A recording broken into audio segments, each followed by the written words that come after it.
এটাকে chicken chop বলুন বা কাটলেট বলুন সেটাই, মানে মোট কথা ঘরে চিকেন এক্সট্রা থাকলে আমি কিছু একটা করে নিই, তো এটাই করে নিলাম। এটা বানাবো চিকেন কাটলেট, যার জন্য আমি চিকেনটা সেদ্ধ বসিয়ে দিয়েছি। বেশ ভালো করে সেদ্ধ করে নেবো, যাতে জলটা শুকিয়ে যায়, এতটা মতোই সেদ্ধ করবো, কারণ না হলে স্টকটা বেরিয়ে যাবে, সেই কারণে। এবার সাথে আলু সিদ্ধ করে নেব। এটা নুন দিয়ে সেদ্ধ করে নেব। তো এখানে একটু আদা আর রসুন অল্প করে বেটে নিয়েছি, 2 চামচি আদা 2 চামচি রসুন এরকম। কড়াইতে সাদা তেল অল্প ছিল, তার ভিতরে পেঁয়াজগুলো দিয়ে দেবো। বড়ো বড়ো দুটো পেঁয়াজ কেটে নিয়েছি, লাল লাল করে ভেজে নেব গোল্ডেন কালার করে। আলু সিদ্ধও বসিয়ে দিয়েছি, 4-5টা কাঁচা লঙ্কা একটু কুচিয়ে দিয়েছি।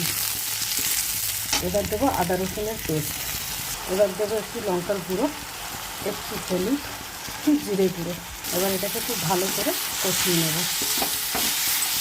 একটু নুন দেবো, কারণ ঝালটা আর নুনটা নিজের টেস্টেই দেওয়া ভালো। ভালো করে কষিয়ে নিয়েছি। এবার এইভাবে একটা একটা করে আলু দেবো, কারণ প্রচণ্ড গরম আমি মাখতে পারছি না, তাই জন্য। হঠাৎ মেয়ের ইচ্ছা হলো, মেয়ে করবে। এবার মেয়ে বসিয়ে দিচ্ছে, ধরে শুরু হয়ে গেছে। তো এই চিকেনটাকে এবার একটু ম্যাশ করে নেব। তো এটা আমার হয়ে গেছে।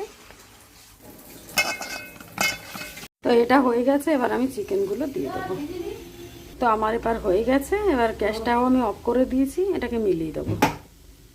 সামান্য একটু গোলমরিচ, মানে গরম মশলার গুঁড়ো দেবো, আর একটু গোলমরিচ দেবো, কিন্তু এখন আর দিতে পারছি না, মানে ওটাকে গুঁড়ো করতে হবে। এবার এটাকে ঠান্ডা হতে দেবো, আর এটাকে গরম মশলাটাকে খুব ভালো করে মিলিয়ে দেবো। তো এবার তেল গরম হয়ে গেছে, দিয়ে দেবো, দুটো দুটো করে ভেজে নেব। তো এবার ঠান্ডা হয়ে গেছে, এটাকে খুব ভালো করে মিলিয়ে নেব এবার। তো আমি এইভাবে সব কটাকে গোল গোল করে একটা শেপ দিয়ে নিয়েছি। এদিকে দুটো ডিম নিয়ে নিয়েছি, একটু নুন দিয়ে ফেটিয়ে নেব। আর এই পাশে নিয়ে নিয়েছি খানিকটা বিস্কুটের গুঁড়ো। এভাবে একটা করে ছাড়বো, ছেড়ে উল্টে দেব, দিয়ে আমি বিস্কুটের গুঁড়োতে এটাকে দিয়ে দেবো।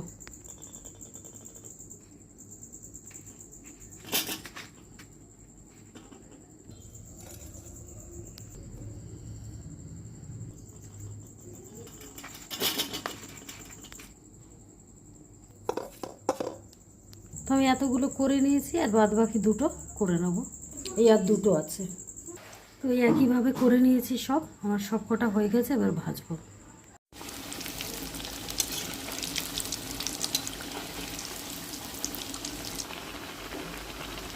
চলুন চিকেন চপ বা কাটলেট ভেজে নিই, সার্ভ করি।